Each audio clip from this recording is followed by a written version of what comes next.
بسم اللہ الرحمن الرحیم۔ موسم سرما اور قیام اللیل یعنی تہجد۔ سردی کے موسم کی راتوں کے لمبا ہونے کی وجہ سے انسان اس میں اپنے بدن کے حقوق کی ادائیگی کے ساتھ اللہ کی رضا کی خاطر عبادتوں میں بھی مشغول ہو سکتا ہے کہ رات کا کچھ حصہ آرام حاصل کر کے قیام اللیل یعنی تہجد کی فضیلت کو پالے اور تلاوت کلام پاک کے ذریعے اپنے دل کو منور کرے۔ چنانچہ عبداللہ ابن مسعود رضی اللہ تعالیٰ عنہ سے ترغیب و ترہیب میں نقل کیا گیا ہے کہ جن دو شخصوں کو دیکھ کر اللہ رب العزت خوشی کا اظہار فرماتے ہیں ان میں سے ایک شخص وہ ہے جو موسم سرما کی سخت ٹھنڈی رات میں اپنے بستر، لحاف اور چادر سے اٹھ کر وضو کرتا ہے، پھر جب وہ نماز کے لیے کھڑا ہوتا ہے تو اللہ رب العزت فرشتوں سے پوچھتے ہیں میرے اس بندے کو اس تکلیف کے برداشت کرنے پر کس چیز نے ابھارا؟ فرشتے جواباً عرض کرتے ہیں کہ وہ آپ کی رحمت کا امیدوار ہے اور آپ کے عذاب سے ڈرتا ہے۔ پھر اللہ تعالیٰ ارشاد فرماتے ہیں کہ گواہ رہو جس چیز کا وہ امیدوار ہے وہ میں نے اسے عطا کی، اور جس چیز سے وہ ڈر رہا ہے اس سے میں نے اسے امن دیا۔ ابن رجب حنبلی لطائف المعارف میں فرماتے ہیں قیام لیلۃ الشتاء یعدل صیام نہار الصیف۔ سردی کے موسم میں تہجد کی نماز پڑھنا گرمی کے موسم میں روزہ رکھنے کے برابر ہے، یعنی دونوں کا ثواب یکساں ملتا ہے۔ اسی وجہ سے حلیۃ الاولیاء میں حضرت معاذ ابن جبل رضی اللہ تعالیٰ عنہ کے بارے میں منقول ہے کہ جب ان کا انتقال ہونے لگا تو وہ رونے لگے اور ارشاد فرمایا میں گرمیوں کی دوپہر میں روزہ رکھ کر بھوک پیاس کی شدت برداشت کرنے، سردی کے موسم میں تہجد کی نماز پڑھنے اور ذکر و تعلیم کی مجالس میں علماء کے پاس جا کر بیٹھنے کے چھوٹنے پر رو رہا ہوں۔ نیز علقمہ ابن مرثد رحمۃ اللہ علیہ اپنی وفات کے وقت فرمانے لگے کہ میں تمہاری دنیا پر اس لیے نہیں رو رہا ہوں کہ مجھے اس سے کوئی رغبت اور دلچسپی ہے، بلکہ میں تو گرمی کے موسم کی پیاس اور سردی کے موسم کے قیام لیل یعنی تہجد کے چھوٹنے پر رو رہا ہوں۔ حلیۃ الاولیاء میں ابو زید عجلی رحمۃ اللہ علیہ سے منقول ہے، وہ فرماتے ہیں کہ اگر تین باتیں نہ ہوتی تو مجھے اس کی کوئی پرواہ نہ ہوتی کہ میں یعصوب یعنی شہد کی مکھی ہوتا۔ نمبر 1 سخت گرمی میں شدت کی پیاس، نمبر 2 سردی کے موسم میں قیام اللیل، اور نمبر 3 کتاب اللہ کے ساتھ تہجد میں نصیب ہونے والی لذت۔ اسی طرح مصنف ابن ابی شیبہ میں منقول ہے کہ جب موسم سرما کی آمد ہوتی تو حضرت عبید ابن عمیر رحمۃ اللہ علیہ فرماتے اے اہل قرآن، رات لمبی کر دی گئی تاکہ تم نماز میں تہجد میں قرآن کی تلاوت کرو، اور دن چھوٹے کر دیے گئے تاکہ تم روزہ رکھو۔ سلف صالحین جس طرح اس موسم میں اپنے اقوال کے ذریعے اور باتوں کے ذریعے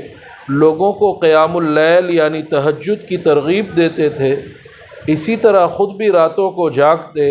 اور جاگ کر اعمال صالحہ کا خوب اہتمام کرتے تھے، اور ان لمبی راتوں میں اپنے اوراد و وظائف اور تلاوت کلام پاک کی مقدار کو بڑھا دیا کرتے تھے۔ چنانچہ لطائف المعارف میں ابن رجب حنبلی نے لکھا ہے اللہ کے بعض بندے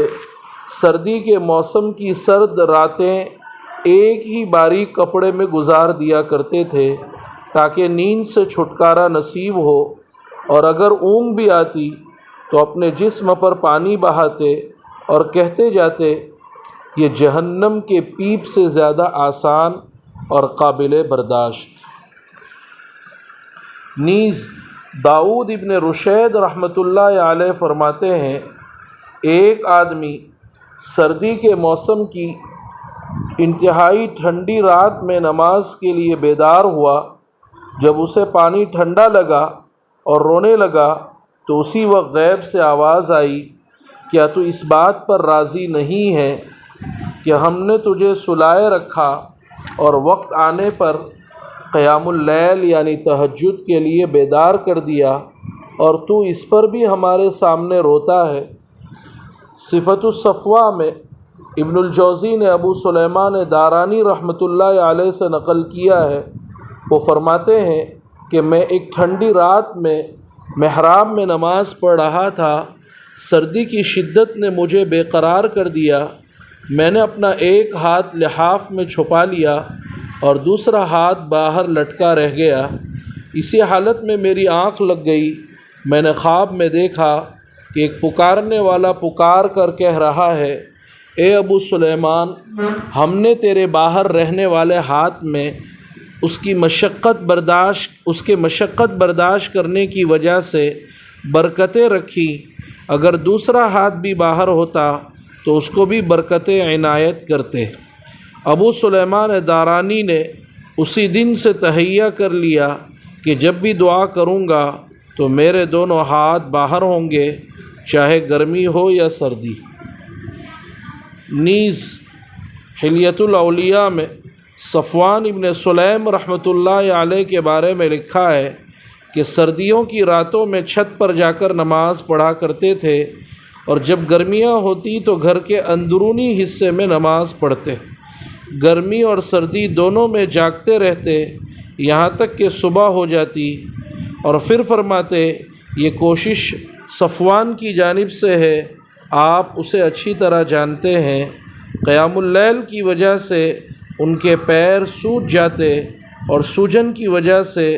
ان کے پاؤں پر نیل پڑ جایا کرتی تھی۔ موسم سرما یقیناً نیکیوں کا موسم بہار ہے، یہی وجہ ہے کہ اس کی پرکیف بہاروں کو سلف صالحین اپنی مقدور بھر کارآمد اور نافع بناتے تھے، جیسا کہ ان کے احوال اور اقوال سے ظاہر ہوتا ہے، جبکہ ہمارا حال یہ ہے کہ جیسے ہی موسم سرما کی آمد ہوتی ہے، کھیل کے میدان کو سنوارا جاتا ہے، کرکٹ، فٹ بال، والی بال جیسے کھیلوں میں مقابلہ آرائیاں ہوتی ہے اور پریمیئر لیگ شروع ہو جاتی ہے، کھلاڑیوں کے ساتھ ساتھ ہزاروں شائقین بھی دیر رات تک لغویات میں بسر کرتے ہیں، نیز فضول مشاعروں اور ناجائز قوالیوں کی محفلیں جمتی ہیں، آگ کے ارد گرد بیٹھ کر مجلس بازیاں ہوتی ہے، کھانے پینے کی چیزیں اور دیگر خرافات کی تقریبات سجائی جاتی ہیں تاکہ سردی کے موسم کی طویل رات کو اور رنگین بنایا جائے۔ تہجد تو درکنار، نماز فجر بھی نرم بستر اور گرم لحاف کی نظر ہو جاتی ہے، جبکہ احادیث مبارکہ میں ثمر گوئی یعنی دیر رات تک فضول باتوں میں مشغول رہنے کی ممانعت وارد ہوئی۔ چنانچہ ترمذی شریف میں حضرت ابو برزہ اسلمی رضی اللہ تعالیٰ عنہ سے منقول ہے، رسول اللہ صلی اللہ علیہ وسلم عشاء کی نماز سے پہلے سونے اور عشاء کی نماز کے بعد گفتگو کرنا پسند نہیں فرماتے تھے۔ فقہائے کرام نے میاں بیوی اور علماء کی علمی مشاغل کے علاوہ فضول گفتگو اور دنیاوی باتوں میں مصروف رہنے کو مکروہ لکھا ہے، لہذا ہمیں بھی احادیث نبویہ اور اسلاف کے اقوال اور احوال کو مد نظر رکھتے ہوئے سردی کی لمبی راتوں سے فائدہ اٹھانا چاہیے اور دنیاوی خرافات کو چھوڑ کر رضائے الہی والے اعمال میں مشغول ہونا چاہیے۔ یعنی تہجد میں۔ سردی کی راتیں چونکہ طویل ہوتی ہیں اس لیے ان میں آنکھ کا کھل جانا اور بیدار ہونا عام بات ہے۔ اگر بیدار ہونے پر دعا کا اہتمام کر لیا جائے تو دعا ضرور قبول ہوگی۔ چنانچہ بخاری شریف میں باب التہجد باللیل چیپٹر کے تحت حضرت عبادہ ابن صامت رضی اللہ تعالیٰ عنہ سے مروی ہے، نبی کریم صلی اللہ علیہ وسلم نے ارشاد فرمایا، جو شخص رات کو بیدار ہو کر یہ دعا پڑھے، لا الہ الا اللہ وحدہ لا شریک لہ لہ الملک ولہ الحمد وہو علی کل شیء قدیر،